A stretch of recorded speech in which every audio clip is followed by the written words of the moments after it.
Baik, Bismillahirrahmanirrahim. Assalamualaikum warahmatullahi wabarakatuh. Alhamdulillahirabbil alamin wassalatu wassalamu ala asyrofil anbiya'i wal mursalin wa ala alihi washabbihi ajmain. Rabbi shrah li sadri wa yassir li amri wahlul 'uqdatam min lisani yafqahu qawli. Segala puji bagi Allah yang telah banyak memberikan kita nikmat, yaitu nikmat iman, nikmat Islam, dan nikmat kesehatan, sehingga kita masih bisa diberikan kesempatan untuk melaksanakan kewajiban kita sholat subuh berjamaah, lalu disambung dengan ta'lim. Tidak lupa kita ucapkan salawat dan salam kita tujukan kepada junjungan kita Nabi besar Muhammad SAW, yang insya Allah sampai pada kita. Ya, mudah-mudahan kita termasuk umatnya yang mendapatkan syafaat di akhir nanti. Amin amin ya rabbal alamin. Jumpa lagi bersama saya. Kalau di dalam dua pertemuan yang lalu ini kita kan membahas tentang alam malaikat, ya Pak ya. Jadi di dua pertemuan yang lalu sudah pernah saya share mengenai apa itu malaikat, definisinya apa, lalu wujudnya seperti apa, lalu tugasnya seperti apa, jenis malaikat berdasarkan tugasnya seperti apa, ya, lalu tempat tinggalnya malaikat itu di mana, ya kan? Sedikit saya ulangi. Bahwa malaikat itu adalah makhluk Allah yang diciptakan, ya, yang khusus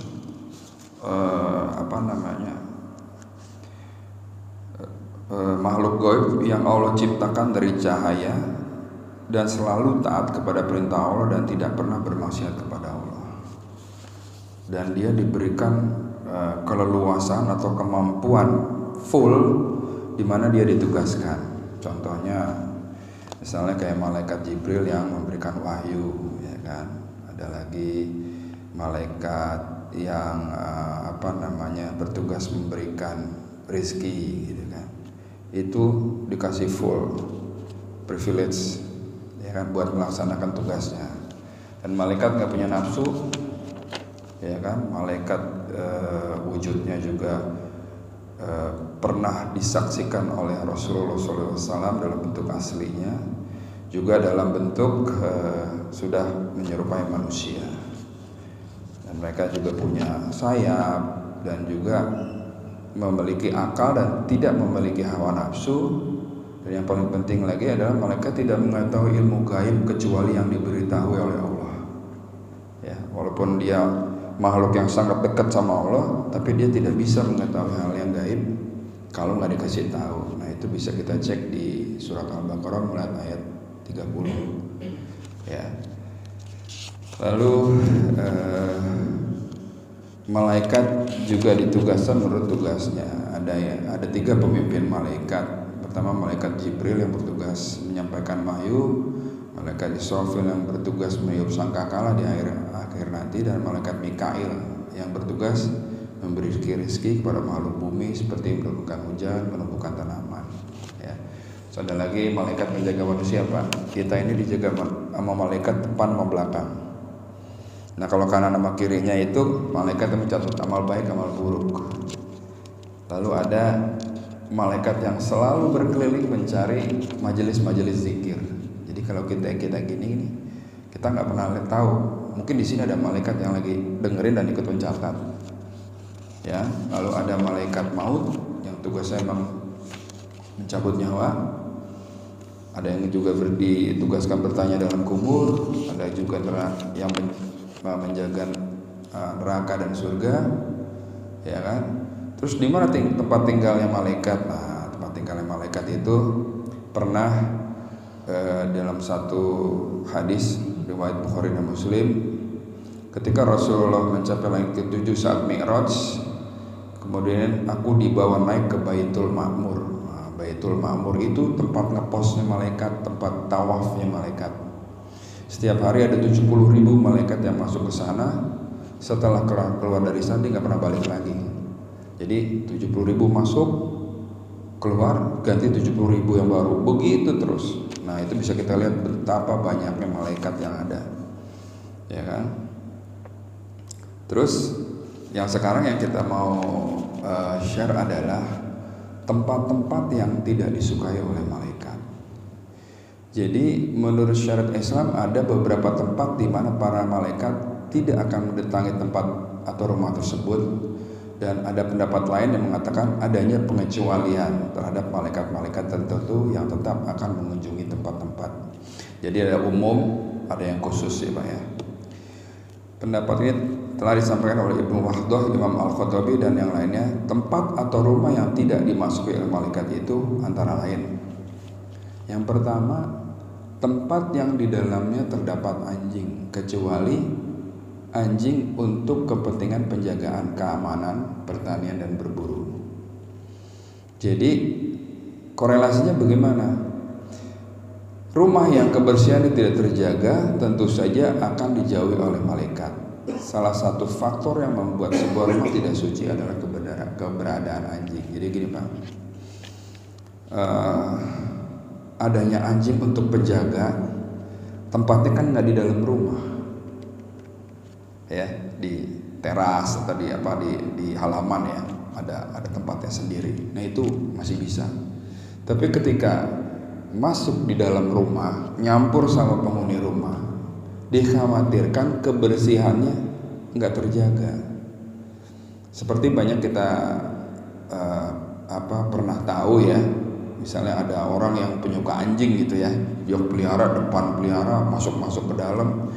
Begitu kita masuk pasti baunya agak-agak aneh sedikit, walaupun anjingnya itu dirawat, dibersihin, disampoin segala macam. Tapi kalau udah masuk ke dalam rumah, nah itu yang dikhawatirkan malaikat nggak suka, nggak mau masuk gitu ya.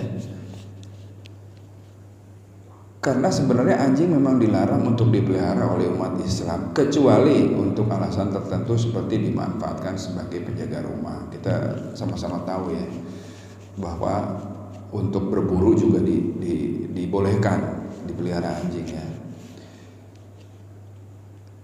Salah satu alasannya kenapa anjing nggak boleh masuk ke rumah adalah sebagai tindakan preventif, jangan sampai ada najis di dalam rumah. Jika anjing sampai dibiarkan ada di dalam rumah, maka najis akan terbawa ke dalamnya sehingga rumah menjadi tidak lagi suci alias kotor. Nah karena kotor itu ya, maka malaikat segan masuk. Nah, jadi malaikat itu diciptakan dari zat yang katakanlah bersih gitu ya, dan dia menyukai juga kebersihan. Nah kalau ada rumah yang di dalam rumahnya, bukan di halamannya, tapi di dalam rumahnya berkeliaran anjing, itu dikhawatirkan malaikat segan masuk. Itu yang pertama. Yang kedua,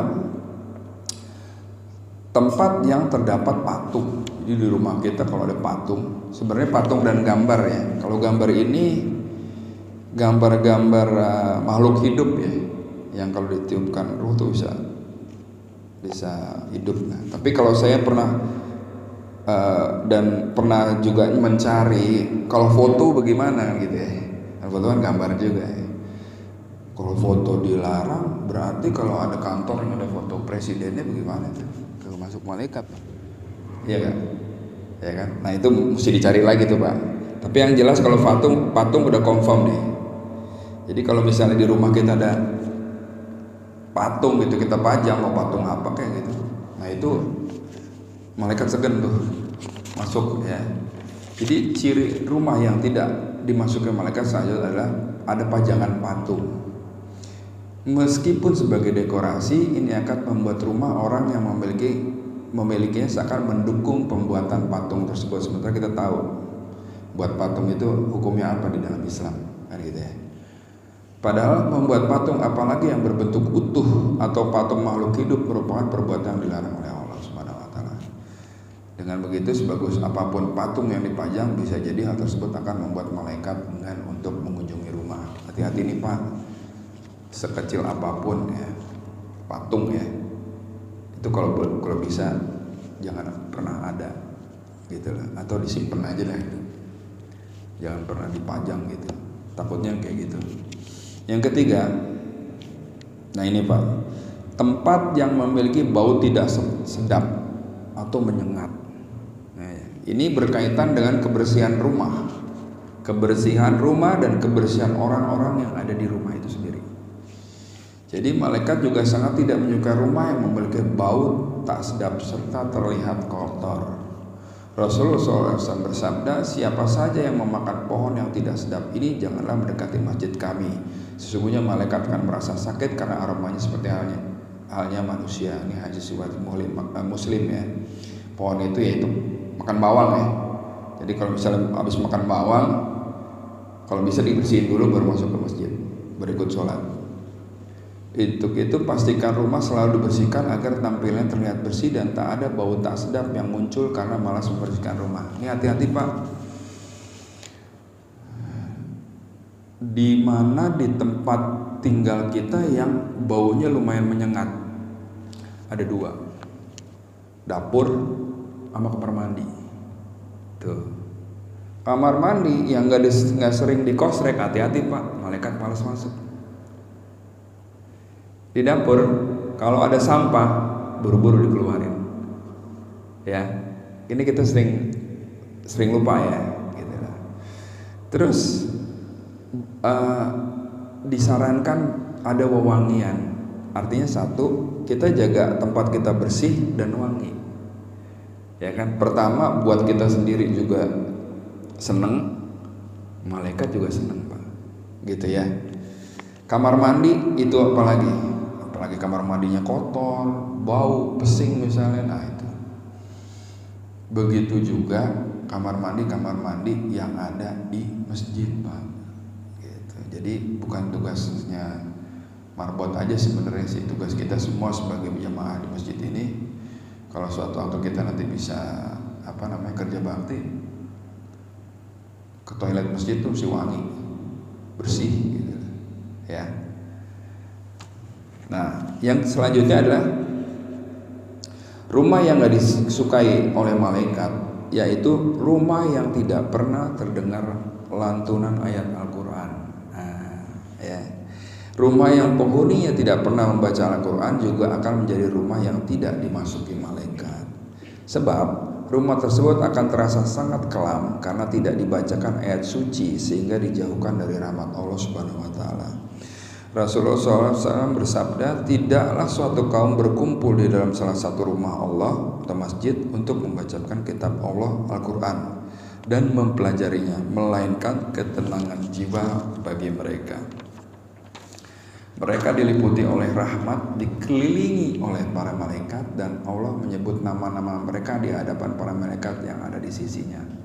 Hadis riwayat Muslim. Jadi ini jelas ya, kalau ini adalah kita baca Quran di masjid ya, mau baca Quran di masjid, mau baca Quran di rumah, diliputi rahmat, dikelilingi oleh para malaikat. Jadi kalau bisa kita rajin baca di masjid, kita rajin juga baca di rumah. Waktu-waktunya kan banyak tuh, katakanlah misalnya sebelum tidur, sebelum subuh misalnya, terus misalnya lagi pertengahan pagi ke petang gitu, kita bisa baca di situ ya.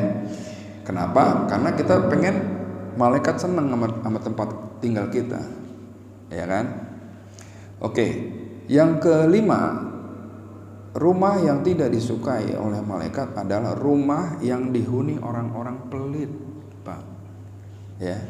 Malaikat gak suka dengan orang yang tidak suka berbagi, karena Allah Subhanahu wa ta'ala memiliki sifat maha pengasih dan mengecam perilaku pelit.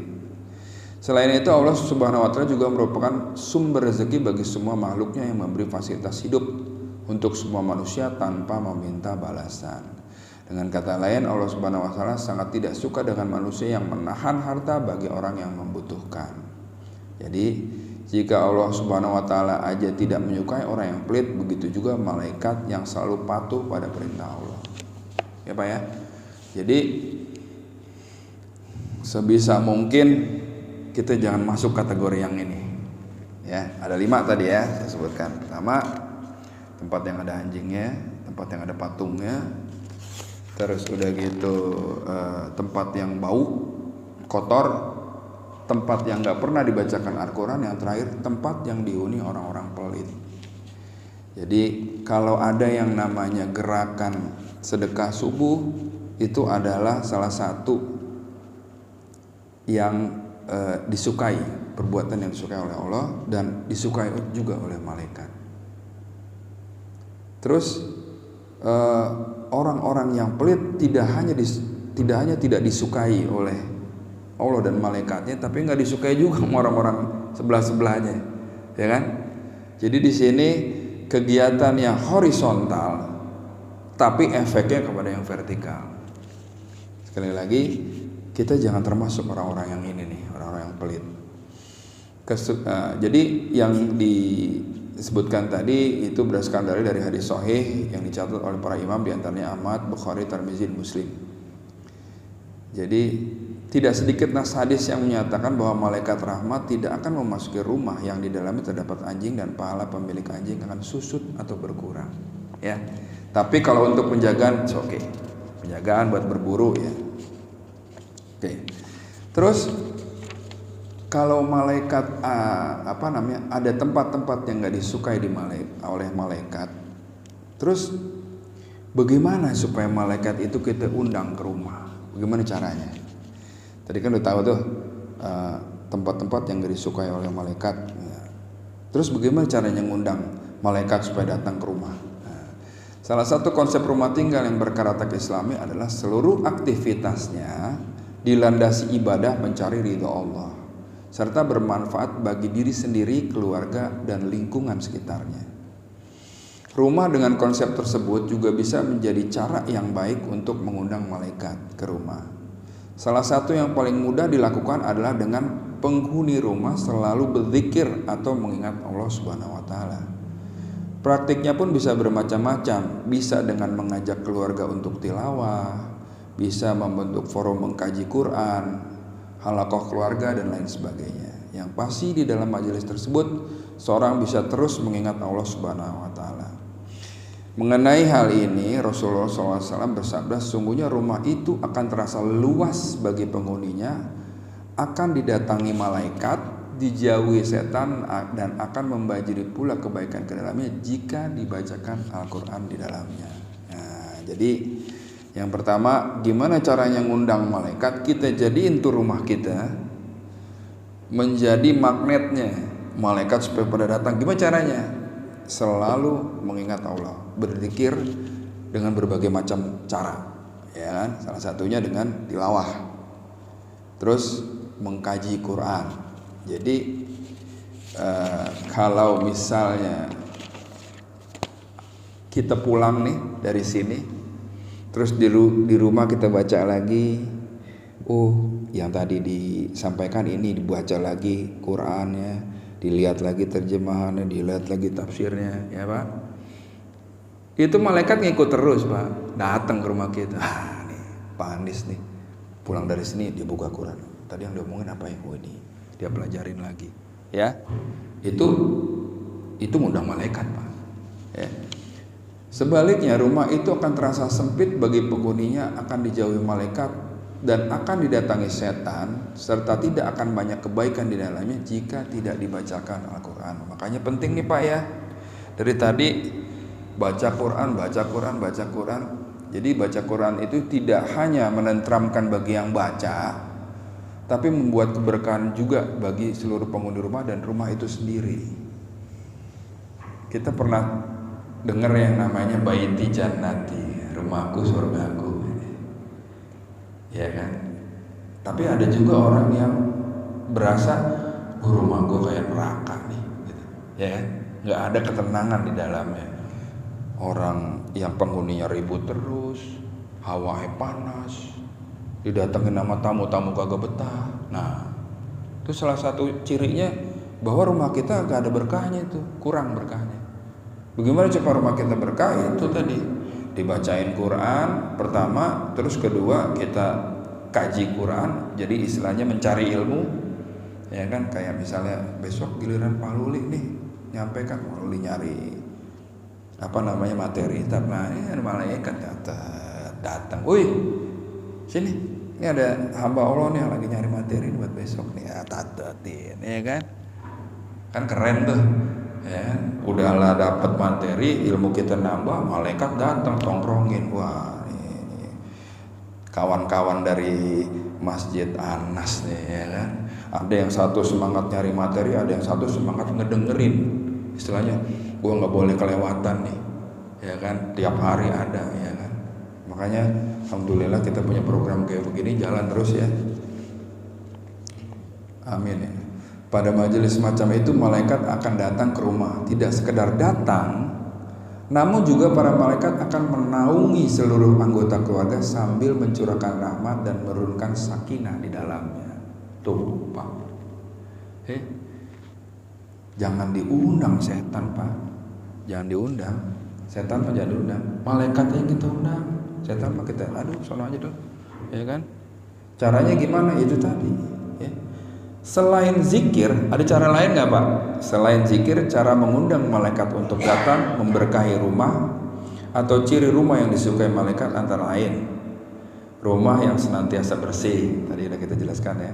Penghuninya adalah orang-orang yang jujur dan menepati janji. Dihuni oleh orang-orang yang senantiasa menyambung tali silaturahim. Duh Pak, nyambung tali silaturahim nggak hanya sama keluarga ya, tapi sama tetangga juga. Lingkungan tetangga yang dekat, tetangga yang jauh, lingkungan RT makin luas lagi, lingkungan RW, ya kan, teman-teman majelis, teman-teman jamaah, menyambung silaturahmi, malaikat demen sama kita, ya kan. Terus dihuni oleh orang yang makanannya halal, ya kan. Jadi kita cari makanannya, udahlah cari dengan cara yang halal, kita cari juga makanan yang halal seperti apa. Begitu dimakan, malaikat datang. Orang yang tinggal di dalamnya senantiasa berbuat baik kepada kedua orang tuanya. Salah satu cara untuk undang malaikat apa? Kita baik sama orang tua kita. Bagi bapak-bapak, ibu-ibu yang masih punya orang tua ataupun mertua, itu pintu surga masih kebuka Pak. Jangan disia-siain, ya kan. Even kalau udah nggak ada sekalipun, gimana kita berbuat baik sama orang tua yang udah meninggal? Salah satunya dengan menyambung silaturahim yang pernah disambungkan oleh orang tua kita. Contoh, misalnya ada bapak ibu kita yang sering ke rumah, katakanlah sepupunya, which is itu paman kita atau tante kita gitu. Kita sambangin dia, tanyain kabarnya. Terus punya teman-teman juga, ya kan, akrab sama tetangga-tetangga, misalnya ayah ibu kita akrab sama tetangga, kita sambung silaturahim, ya kan. Itu pernah dikisahkan bahwasanya Abu Bakar pernah bertanya kepada Aisyah, amalan apa aja sih yang pernah dikerjakan oleh Rasulullah? Salah satunya ngasih makan Yahudi buta kalau nggak salah gitu ya. Dia sambangin, oh ini rupanya yang dilakukan oleh Rasulullah ketika dia selama 24 jam dalam hidupnya, salah satunya ngasih makan. Dia kerjain gitu. Untuk apa?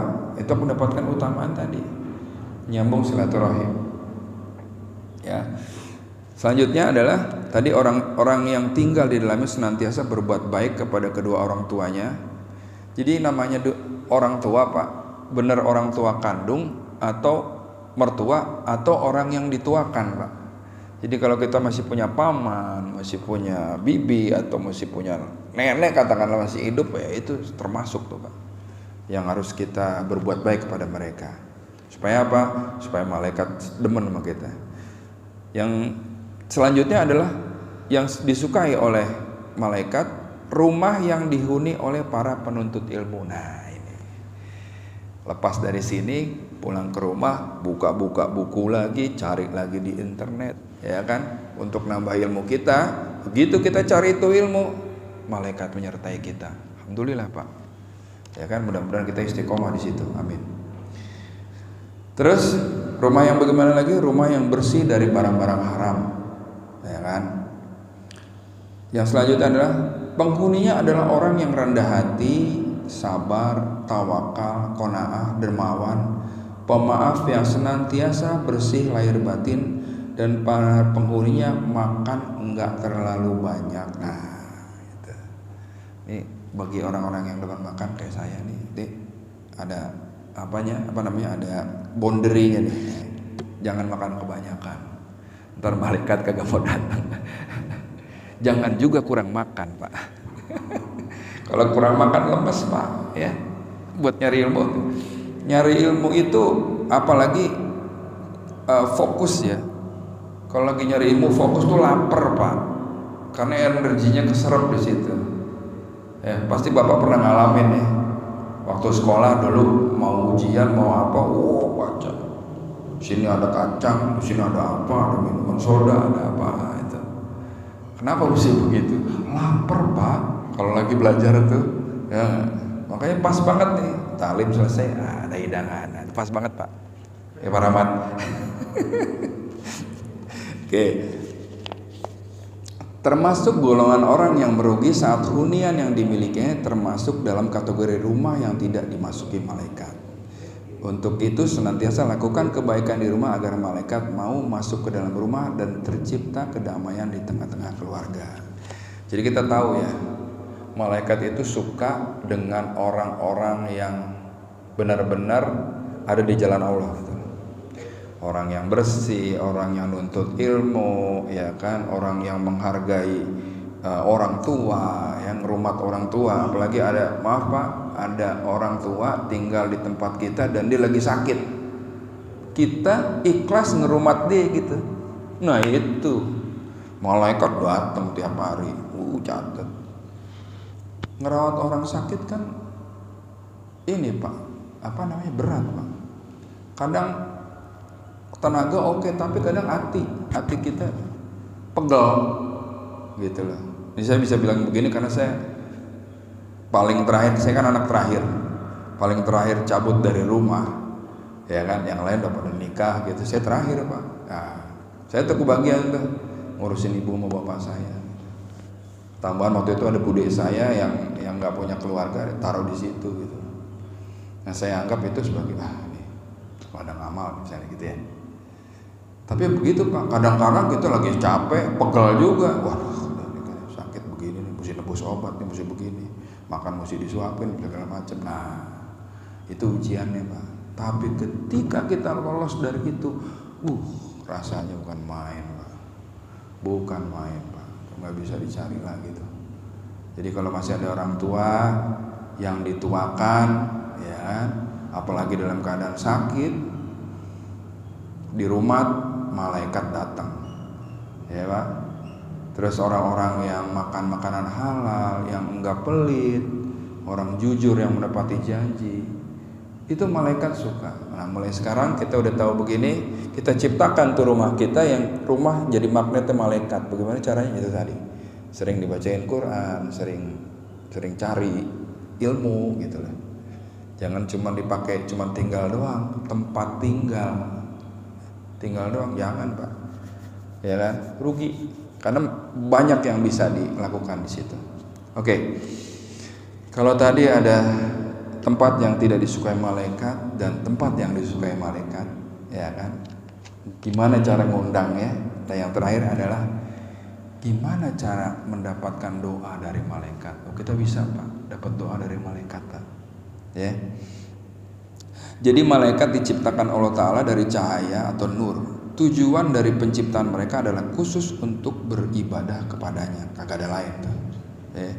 Berbeda dengan manusia dan jin yang sewaktu-waktu bisa tergelincir ke dalam kesalahan, malaikat sama sekali tidak tersentuh dosa maupun maksiat.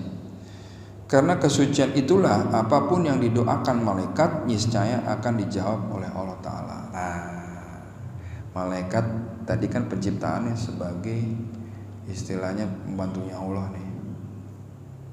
Dia punya ilmu, punya akal, tapi nggak punya nafsu, ya. Apa yang disuruh ke malaikat pasti dikerjain. Ini Allah yang nyuruh, dia kerjain. Nggak ada nanya-nanya lagi, Kayak manusia disuruh ini tanya dulu, ininya bagaimana, itunya bagaimana gitu. Kalau malaikat kagak Pak, suruh kerjain, dan dia diberikan kekuasaan penuh.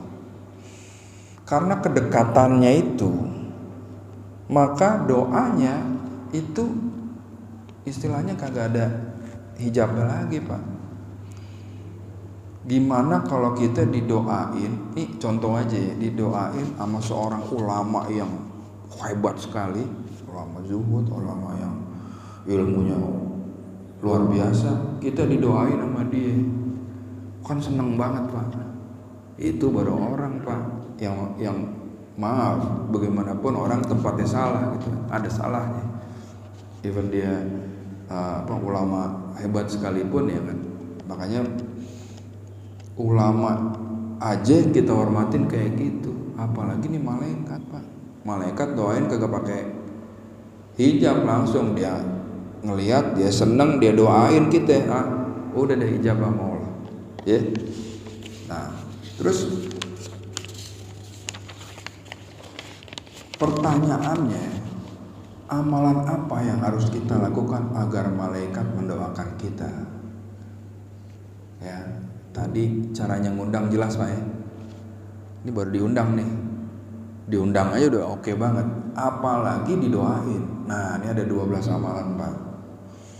Yang pertama, bersuci sebelum tidur. Siapa yang tidur dalam keadaan suci, maka malaikat akan bersamanya di dalam pakaiannya.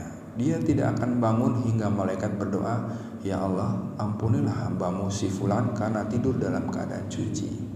Hadis riwayat Ibnu Hibban dari Abdullah bin Umar.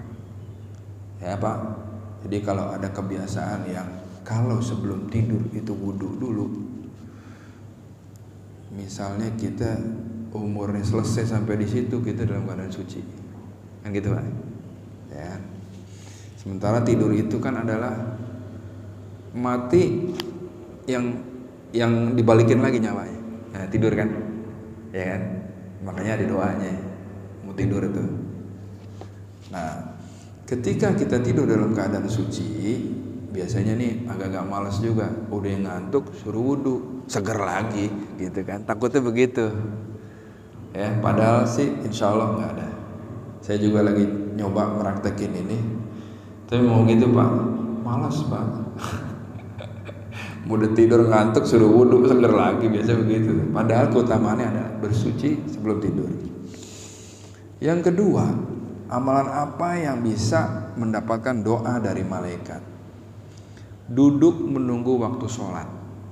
Ya, kita punya waktu sholat 5, ya, nungguin lagi mau subuh. Jadi orang-orang yang datang sebelum azan, ya, sholat subuh, zuhur, asar, maghrib, isya. Nah, itu siapa yang nunggu waktu sholat? Rasulullah pernah bersabda, tidaklah salah seorang di antara kalian yang duduk menunggu sholat selama ia berada dalam keadaan suci, kecuali para malaikat akan mendoakannya, ya Allah ampunilah ia, ya Allah sayangilah ia. Hadis riwayat Muslim dari Abu Hurairah, Sahih Muslim 469. Jadi gimana supaya kita dapat doanya malaikat? Kita datang awal ke masjid, kita dengerin, kita baca doa sampai kita dengerin itu azan, ya, kita dapat tuh doanya malaikat. Pertama, bersuci sebelum tidur. Kedua, nunggu waktu sholat. Ketiga, bagaimana cara kita mendapatkan doa malaikat?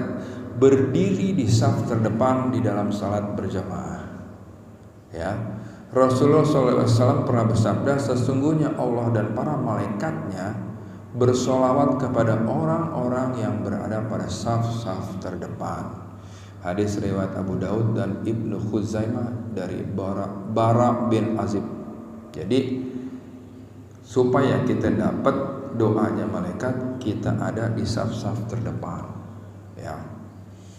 Yang keempat, bagaimana kita dapat doanya malaikat? Menyambung saf salat berjamaah pada saat salat berjamaah, tidak membiarkan saf kosong. Rasulullah SAW bersabda, sesungguhnya Allah dan para malaikat selalu bersalawat kepada orang-orang yang menyambung saf-safnya. Hadis riwayat Ahmad, Ibnu Majah, Ibnu Khuzaimah, Ibnu Hibban dan Al-Hakim meriwayatkan dari Aisyah. Jadi kalau ada barisan tiba-tiba ada yang keluar depan kita nih, misalnya ada yang ada uzur gitu keluar gitu, dia batal, jangan sampai kosong, kita isi ya. Jadi beberapa waktu lalu saya melihat itu, kebetulan saya sendiri yang ada uzur, saya ke belakang, tempat saya langsung diisi sama orang gitu. Nah, jadi ada ilmunya Pak. Ketika kita mengisi saf kosong, begitu juga kalau pas lagi baru mulai qomat, kan rapat tuh, makanya ada rapatkan dan luruskan barisan. Nah, supaya apa? Tidak hanya mempersempit celah yang supaya diisi sama setan tuh. Yang kedua adalah mendapatkan doanya malaikat. Lanjut Pak ya. Yang kelima, bagaimana caranya dapat doa malaikat? Mengucapkan amin ketika imam selesai membaca Al-Fatihah bersamaan dengan malaikat. Ya. Jadi waladhdallin amin, langsung sambut Pak. Jangan kelamaan. Karena begitu waladhdallin aminnya itu aminnya imam diaminkan juga oleh malaikat. Ya. Rasulullah SAW bersabda, sesungguhnya Allah dan para malaikat selalu bersabda kepada orang-orang yang menyambung safnya, dan jika seorang imam membaca ghairil maghdubi alaihim waladdallin, maka ucapkanlah oleh kalian amin, karena siapa yang ucapannya itu bertepatan dengan ucapan malaikat, maka ia akan diampuni dosanya yang masa lalu. Hadis riwayat Bukhari dari Abu Hurairah, Sahih Bukhari 782. Penting Pak ya. Amin gitu ya. Waladhdallin amin, langsung sambut, dapat doanya malaikat. Yang keenam, ini yang harus kita perhatikan. Duduk di tempat sholatnya setelah melakukan sholat. Rasulullah SAW bersabda, para malaikat akan selalu bersolawat berdoa kepada salah satu di antara kalian selama ia ada di dalam tempat sholat di mana ia melakukan sholat, selama ia belum batal wudunya. Para malaikat berkata, ya Allah, ampunilah dan sayangilah ia. Hadis riwayat Ahmad dari Abu Hurairah Al-Musnad nomor 8106. Jadi jelas Pak. Pertama, kalau kita lagi sholat, selesai sholat, assalamualaikum, langsung berdiri, satu potensi hilang, dapat doanya malaikat. Yang kedua adalah adab. Ya, sering kan tuh kita lihat, assalamualaikum, saya nggak ngerti kenapa dia harus pindah ke belakang untuk berdoa, saya belum tahu hukumnya apa, tapi yang jelas kalau saya pernah dengar adalah adabnya adalah ketika kita habis assalamualaikum, kita berdoa di tempat kita duduk sholat, itu dapat doanya malaikat Pak. Kalau kita berdiri, apalagi di paling depan, ya berdiri paling depan, yang lain lagi pada duduk terus disingkir-singkirin gitu, itu dari adab aja udah nggak bisa. Jelas ya. Jadi jangan kita buang kesempatan yang baik ini. Duduk sampai beberapa saat, ya kan? Begitu belakang udah mulai kosong gitu, dia nengok ke belakang, udah kosong nih, boleh dipindah ke belakang. Ya, jelas Pak ya. Kenapa? Karena dia dapat doanya malaikat. Nah, yang ketujuh, bagaimana cara dapat doa malaikat? Sholat subuh dan asar berjamaah. Ya, sholat subuh dan asar. Kenapa dua sholat itu? Dua sholat itu adalah dua sholat yang kalau di Quran bilang wusta. Wusta itu sholat asar ya. Jadi antara terang ke gelap sama gelap ke terang. Ya. Para malaikat berkumpul pada saat sholat subuh, lalu para malaikat yang menyertai hamba pada malam hari, yang sudah bertugas malam hari hingga subuh, naik ke langit.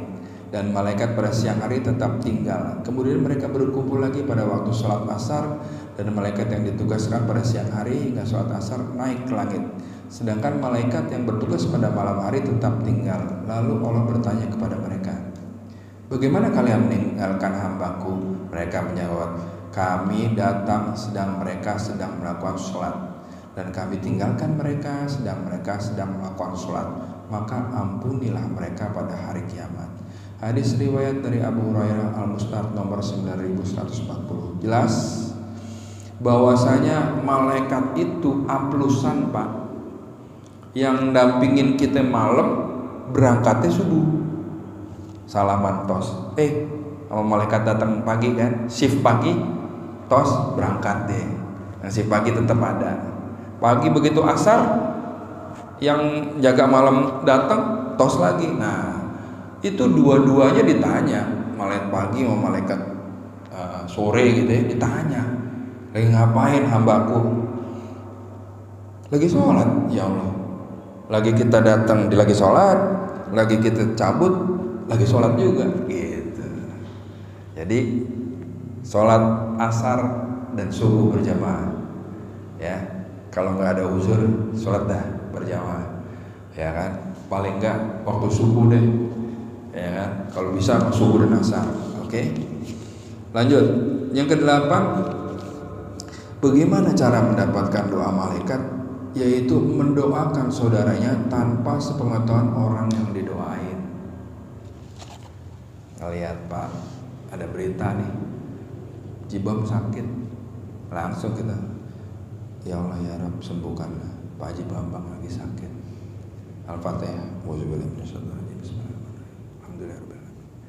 Ar-Rahmanir-Rahim. Maliki yaumiddin. Iyyaka na'budu wa iyyaka nasta'in. Ihdinas siratal mustaqim, siratal ladzina an'amta 'alaihim ghairil maghdubi 'alaihim waladdallin. Amin. Ya Allah, mudah-mudahan Pak Haji Bambang sehat. Dengar lagi siapa? Oh, Pak Anu lagi kesulitan. Ya Allah, mudah-mudahan kesulitannya diangkat. Kan sering tuh ada yang lagi sakit disembuhkan, yang lagi susah, ya kan, dilapangkan gitu. Nah, apalagi kalau kita sebut namanya Pak, nah itu dia, mantep tuh. Doa seorang muslim untuk saudaranya yang dilakukan tanpa sepengetahuan orang yang didoakan adalah doa yang akan dikabulkan. Kepada kepalanya ada seorang malaikat yang menjadi wakil baginya setiap kali dia berdoa untuk saudaranya dengan sebuah kebaikan, maka malaikat tersebut berkata amin, dan engkau pun mendapatkan apa yang ia dapatkan. Hadis riwayat Muslim dari Ummu Darda, Sahih Muslim nomor 2733. Jadi kalau kita ngedoain orang yang enggak baik juga bisa jadi diaminin malaikat, ya kan? Jadi jangan pernah doain orang kagak baik, ya. Karena apa? Ketika kita mendoakan, kita kan suka ada keretak ya, kasihan tuh. Kita mau doain ya Allah, mudah-mudahan, ya kan. Adik lagi ada tukang katakanlah tukang di lapangan tuh, jualan tahu misalnya, belum laku dari pagi. Ya Allah, mudah-mudahan hari ini laku semua, amin. Dapat Pak, kontan tuh. Jadi jangan pelit kita dalam ngedoain orang tanpa sepengetahuan orang. Jadi kalau bisa lah, habis kita doain, Pak udah saya doain ya, jangan begitu, jangan. Ya biarin aja gitu. Biar dia malaikat yang nyatet. Lanjut, bagaimana cara mendapatkan doa malaikat lagi adalah berinfak setiap hari. Rasulullah SAW bersabda, tidak satu hari pun pada pagi hari seorang hamba ada padanya kecuali 2 malaikat yang turun kepadanya. Salah satu di antara keduanya berkata, ya Allah, berikanlah ganti bagi orang yang berinfak. Dan lainnya berkata, ya Allah, hancurkanlah harta orang yang pelit. Hadis riwayat Bukhari dan Muslim dari Abu Hurairah, Sahih Bukhari 1440 dan Sahih Muslim 1010. Nah, ini pentingnya sedekah lagi subuh Pak, ya kan? Begitu kita sedekah subuh, cap malaikat doain, ya Allah tolong ganti sama yang lebih baik gitu. Tapi kalau kita pelit, didoain juga sama malaikat, ya Allah hancurin deh, pelit banget gitu. Ya, keutamaan dari sedekah subuh sebelum kita sholat tuh, ya jangan disia-siain Pak. Yang ke-10 adalah ketika apa kita dapat doa malaikat? Ketika makan sahur. Rasulullah SAW bersabda, sesungguhnya Allah dan para malaikatnya bersolawat atau berdoa kepada orang-orang yang sedang makan sahur. Hadis riwayat Ibnu Hibban dan At-Tabrani dari Abdullah bin Umar.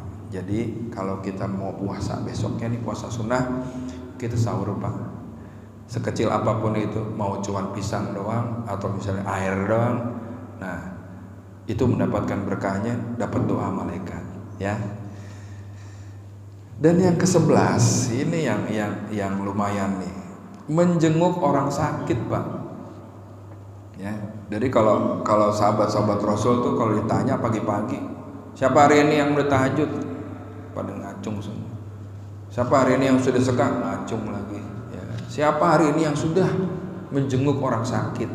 Nah, udah mulai jarang yang ngacung. Nah, kenapa?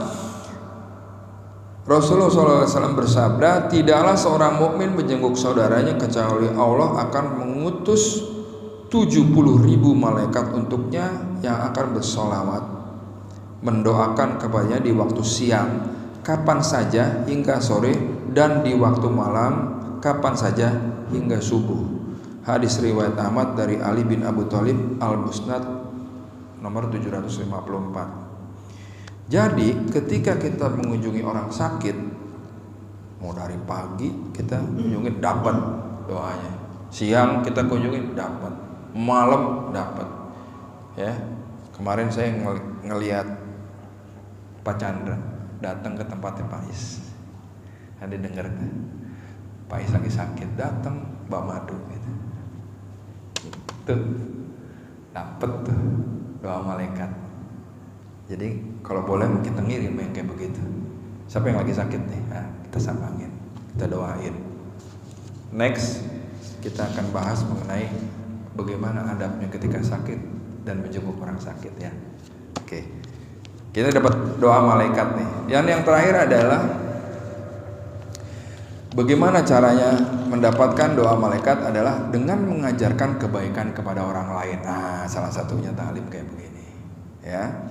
Rasulullah SAW bersabda, keutamaan seorang alim adalah seorang ahli ibadah sebagaikan keutamaanku atas seorang yang paling rendah di antara kalian. Sesungguhnya penghuni langit dan bumi, bahkan semut yang di dalam lubangnya dan bahkan ikan, semuanya bersolawat mendoakan Allah kepada orang yang mengajarkan kebaikan kepada orang lain. Hadis riwayat Imam Tirmizi dari Abu Umamah Al-Bahir. Allahu a'lam. Jadi kita mengajarkan kebaikan kepada orang lain. Kalau ada, sampaikanlah walau hanya satu ayat, ya kan. Sampaikanlah kebaikan apapun itu. Ketika kebaikan kita sampaikan kepada katakanlah anak kita terus dia sebarkan lagi, kita udah dapat jariahnya, amal baik jariahnya, nggak ada ruginya. Pertama dapat amal jariah, kedua kita dapat doanya malaikat. Di sini karena di hadisnya adalah penghuni langit dan bumi, siapa lagi kalau bukan salah satunya malaikat, ya. Kira-kira itu aja yang bisa saya sampaikan, ya. Part ketiga ini mudah-mudahan bisa menjadikan dapat manfaat kita dari pembahasan mengenai alam malaikat ini, supaya kita benar-benar aware bahwasanya kita nggak hidup sendiri. Kita nggak hanya manusia, ada binatang juga, ada makhluk-makhluk lain, tumbuhan juga, ada juga jin, setan, ada juga malaikat, gitulah. Jadi saya mengharapkan dengan pemahaman ini kita bisa memahami alam tersebut itu dengan yang terbaik dan referensinya dari Quran dan hadis, gitu. Kira-kira itu aja.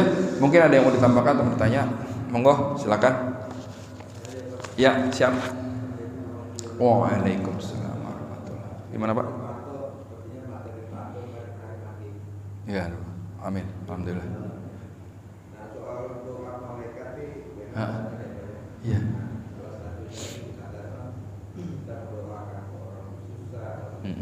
Betul. Iya.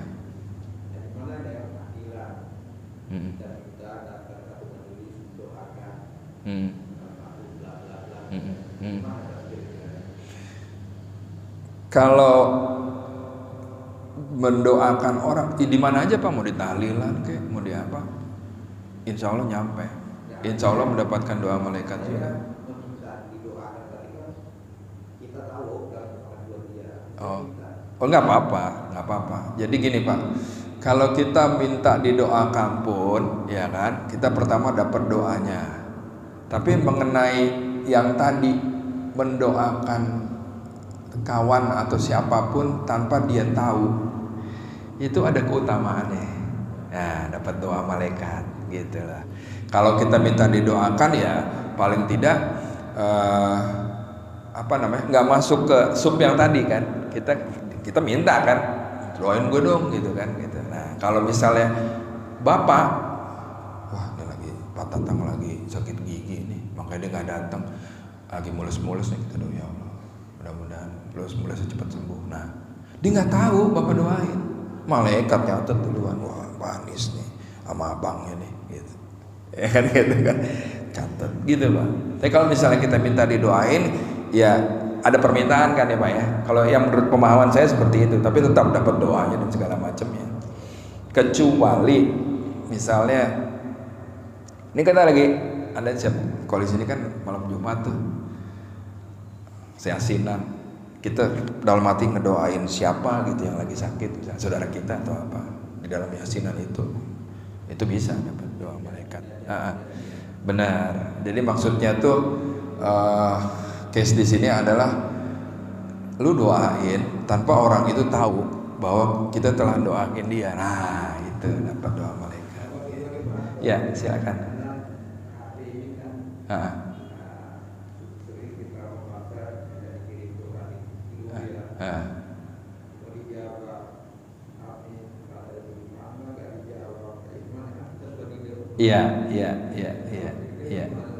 Iya. Jadi saran saya gini.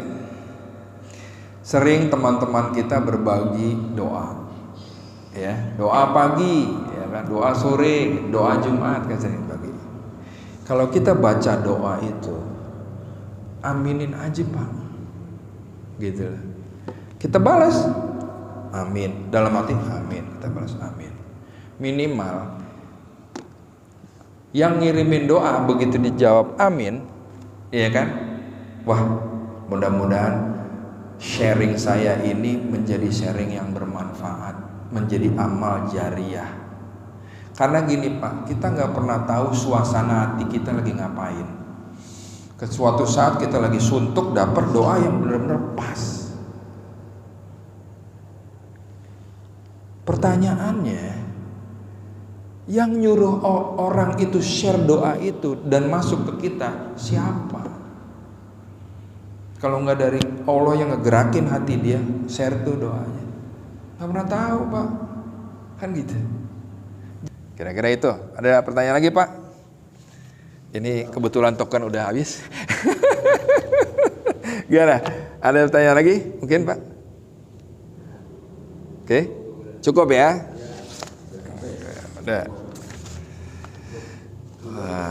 Udah sampai ya Pak ya. Udah ya. Oke, saya rasa itu aja yang bisa saya sampaikan. Mudah-mudahan bermanfaat. Kita tutup kaji kita dengan doa kafaratul majlis. Subhanallahumma bihamdika wa asyhadu an la ilaha illa anta astaghfiruka wa atubu ilaik. Wabillahi taufiq wal hidayah. Wassalamualaikum warahmatullahi wabarakatuh. Diakhiri dengan gelap-gelapan.